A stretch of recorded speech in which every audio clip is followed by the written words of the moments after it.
بسم اللہ الرحمن الرحیم یمحق اللہ الربا، اللہ تعالیٰ سود کو مٹاتے ہیں۔ مطلب یہ ہے کہ اللہ تعالیٰ سود کی برکت دور کرتا ہے اور جس مال میں سود داخل ہو جائے اس کو تباہ کر دیتا ہے۔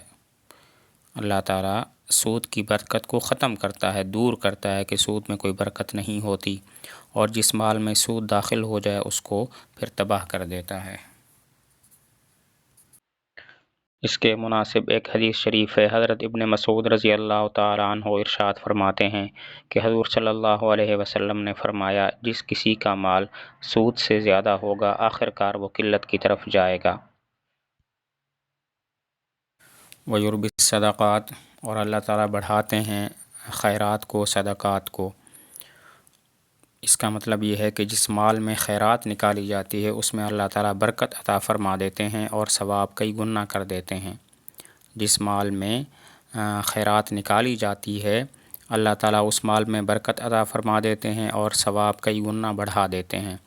تو اس کے مناسب ایک حدیث شریف ہے کہ حضرت ابو ہریرہ رضی اللہ تعالیٰ عنہ ارشاد فرماتے ہیں کہ اللہ تعالیٰ خیرات کو قبول فرماتا ہے اور اس کو بڑھاتا رہتا ہے۔ اللہ تعالیٰ خیرات کو قبول فرماتے ہیں، صدقات کو قبول فرماتے ہیں اور اس کو بڑھاتے رہتے ہیں۔ واللہ، اور اللہ تعالیٰ لا یحب، پسند نہیں کرتے، محبت نہیں کرتے، کل کفار اثیم، ہر سخت کافر سے اور خوب گناہ گار سے۔ اللہ تعالیٰ سخت کافر اور خوب گناہ گار سے محبت نہیں کرتے۔ ویسے تو اللہ تعالیٰ قیوم ہے اور قیومیت کا تقاضا یہ ہے کہ اللہ تعالیٰ کو کسی سے نفرت نہ ہو، سب سے محبت ہو، لیکن یہ محبت نفرت میں کسی عارض کی وجہ سے تبدیل ہو جاتی ہے اور وہ عارض کفر ہے۔ تو اللہ تعالیٰ جو ہے وہ کافر کو، سخت کافر کو، کفر کرنے والے کو اللہ تعالیٰ پسند نہیں کرتے۔ اسیمین کا مطلب یہ ہوتا ہے کہ جو ہر وقت گناہوں میں منہمک رہتا ہے۔ ان الذین آمنوا، بے شک وہ لوگ کہ جو ایمان لائے۔ اس کا مطلب ہے جو اللہ تعالیٰ پر اور پیغمبروں پر ایمان لائے اور تمام کتابوں پر بھی ایمان لائے جو اللہ تعالیٰ کی طرف سے پیغمبروں پر نازل ہوئی ہیں۔ ان الذین آمنوا، بے شک وہ لوگ کہ جو ایمان لائے، یعنی اللہ تعالیٰ پر ایمان لائے، پیغمبروں پر ایمان لائے اور ان کتابوں پر بھی ایمان لائے جو اللہ تعالیٰ کی طرف سے پیغمبروں کی طرف بھیجی گئی ہیں۔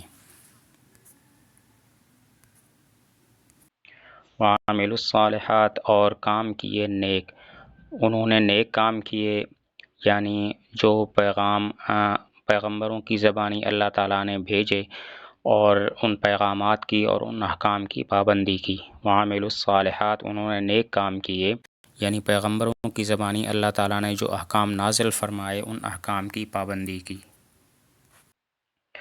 وَأَقَامُوا الصَّلَاةَ، اور نماز کو قائم کیا یا نماز کو ٹھیک ٹھیک پڑھا۔ وَآتَوُا الزَّكَاةَ، اور زکوٰۃ دی، انہوں نے زکوٰۃ دی۔ نماز ٹھیک پڑھتے ہیں اور زکوٰۃ بھی ادا کرتے ہیں۔ تو سوال یہ ہوتا ہے کہ عامل الصالحات میں نماز کا قائم کرنا بھی آ گیا اور زکوٰۃ کی ادائیگی بھی آ گئی، تو عامل الصالحات کے بعد اقاموا الصلاۃ وآتوا الزکوٰۃ کو خاص طور پر کیوں ذکر فرمایا؟ سوال ہوتا ہے جب فرمایا وعاملوا الصالحات تو صالحات نیک کاموں میں نماز بھی آ گئی اور زکوٰۃ بھی آ گئی، تو عامل الصالحات کے بعد اقاموا الصلاۃ اور آتوا الزکوٰۃ کو کیوں خاص طور پر ذکر فرمایا؟ جواب یہ ہے کہ نماز اور زکوٰۃ کی خصوصیت کو اور ان کی شرافت کو ظاہر کرنے کے لیے ان کو صراحتاً ذکر کیا۔ بدنی عبادات میں نماز سردار ہے اور مالی عبادات میں سردار اور چوٹی کی عبادت زکوٰۃ ہے، تو اسی وجہ سے ان کو خاص طور پر ذکر فرمایا۔ جواب یہ ہے کہ نماز اور زکوٰۃ کی خصوصیت اور شرافت کو ظاہر کرنے کے لیے ان کو صراحتاً ذکر فرمایا۔ بدنی عبادات میں سردار نماز ہے اور مالی عبادات کے اندر سردار زکوٰۃ ہے، تو اسی خصوصیت اور شرافت کو ظاہر کرنے کے لیے ان کو خاص طور پر ذکر فرمایا۔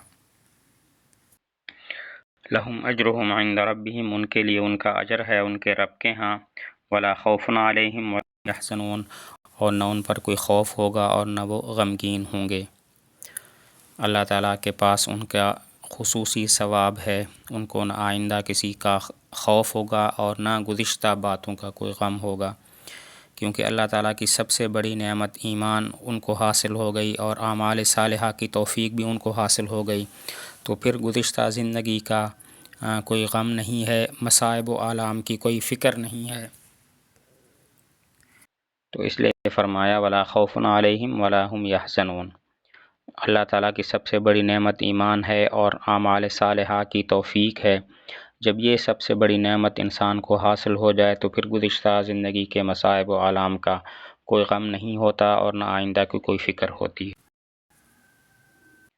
یا ایھا الذین، اے وہ لوگو، آمنو جو ایمان لائے، اتقوا اللہ، اللہ تعالیٰ سے ڈرو، وذروا اور چھوڑ دو، ما بقی من الربا، اس کو جو باقی ہے یعنی سود۔ اے ایمان والو، اللہ تعالیٰ سے ڈرو اور بقیہ سود کو چھوڑ دو۔ بقیہ سود کو چھوڑ دو اس کا مطلب یہ ہے کہ تمہارا جو سود لوگوں کے ذمے باقی رہ گیا ہے وہ وصول نہ کرو اور اب چھوڑ دو اس کو۔ جو لوگوں نے تم کو سود ادا کرنا ہے شرط کے مطابق، تم نے شرط لگائی تھی کہ تم اتنا سود مجھے دو گے، تو بس اس کو اب چھوڑ دو اور وہ وصول نہ کرو۔ ان کنتم مؤمنین، اگر تم ایمان والے ہو، یعنی اگر تم دل سے ایمان لائے ہو تو اللہ تعالیٰ کے حکم کی تعمیل کرو، اللہ تعالیٰ کے احکام کی پابندی ہو، تو یہ دلیل ہوتی ہے کہ ایمان سچا ہے۔ ان کنتم مؤمنین، اگر تم ایمان والے ہو، یعنی اگر تم دل سے ایمان لائے ہو، اللہ تعالیٰ کے احکام کی تعمیل کرو، کیونکہ اللہ تعالیٰ کے احکام پر عمل پیرا ہونا اس بات کی دلیل ہے کہ ایمان سچا ہے۔ فَإِن لَّمْ تَفْعَلُوا، پس اگر تم کرو، فَأْذَنُوا تو یقین کر لو، آگاہ ہو جاؤ، بِحَرْبٍ مِّنَ اللَّهِ وَرَسُولِهِ، اللہ اور اس کے رسول کے ساتھ جنگ کے بارے میں۔ مطلب یہ ہے کہ اگر تم نے بقیہ سود نہ چھوڑا، جو لوگوں سے تم نے وصول کرنا تھا، اس کو اگر تم نے نہیں چھوڑا، تو پھر یقین کر لو، آگاہ ہو جاؤ کہ پھر اللہ تعالیٰ اور اس کے رسول کے ساتھ تمہارا اعلان جنگ ہے۔ تو یہاں پر حربن کی جو تنوین ہے وہ تنوین تعظیم ہے، یعنی اللہ اور اس کے رسول کے ساتھ پھر عظیم جنگ کے لیے آگاہ ہو جاؤ اور تیار ہو جاؤ۔ وَإِن تُبْتُمْ، اور اگر تم توبہ کر لو، فَلَكُمْ تو تمہارے لیے ہوگا، رؤوس اموالکم، تمہارے اصل اموال، لا تظلمون تم ظلم نہیں کرو گے، ولا تظلمون اور نہ تم پر ظلم کیا جائے گا۔ اس کا مطلب یہ ہے کہ اگر تم توبہ کر لو گے تو تمہارا جو اصل مال ہے وہ تمہارا ہی رہے گا، اصل سے زیادہ تم نہیں لے سکتے، اصل مال سے زیادہ تم نہیں لوگے، قرض دار پر، مقروض پر جو ہے وہ تم ظلم نہیں کرو گے، اور ولا تظلمون تم پر بھی ظلم نہیں کیا جائے گا کہ اصل مال سے بھی کم کر کے تم کو دیا جائے یا تمہارا جو مقروض ہے وہ ٹال مٹول کرے، ایسا بھی نہیں ہوگا۔ وَإِن تُبْتُمْ، اگر تم توبہ کر لو گے تو پھر کیا ہوگا، تمہارا جو اصل مال ہے وہ تو تم کو واپس ملے گا، تمہارا مقروض تم کو واپس دے دے گا۔ لا تظلمون تم ظلم نہیں کرو گے کہ اصل مال سے زیادہ کا اس مقروض سے مطالبہ کرو کہ زیادہ پیسے دو، ولا تظلمون اور تم پر بھی ظلم نہ کیا جائے گا کہ وہ شخص ٹال مٹول کرے یا اصل مال بھی تم کو نہ دے اور اس سے بھی کم کر کے تم کو دے، تو ایسا بھی نہیں ہوگا، نہ تم ظلم کرو گے نہ تم پر ظلم کیا جائے گا۔ وَإِن كَانَ اور اگر ہو، ذو عسرۃ تنگ دستی والا، فَنَظِرَةٌ تو مہلت ہے، إِلَىٰ مَيْسَرَةٍ آسانی تک۔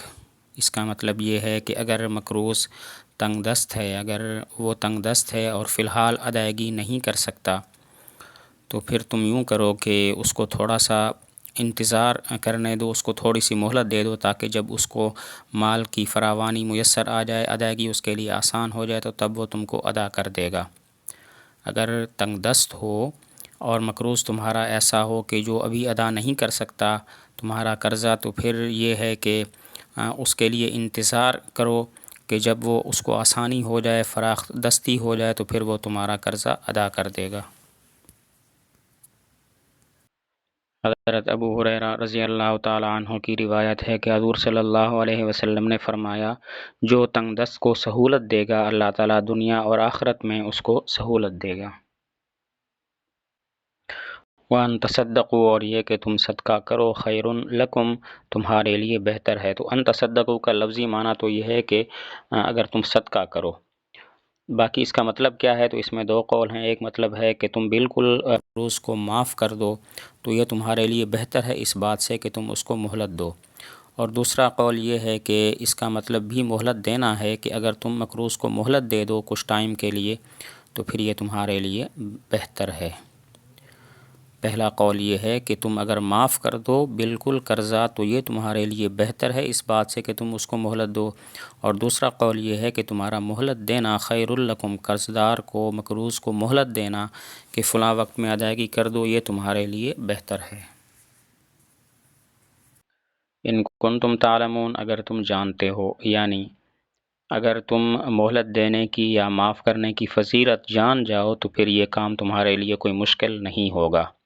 ان کنتم تعلمون، اگر تم جانتے ہو، یعنی اگر تمہیں فضیلت کا پتہ چل جائے، مہلت دینے کی فضیلت کا یا معاف کرنے کی فضیلت کا، تو پھر یہ کام تمہارے لیے مشکل نہیں ہوگا۔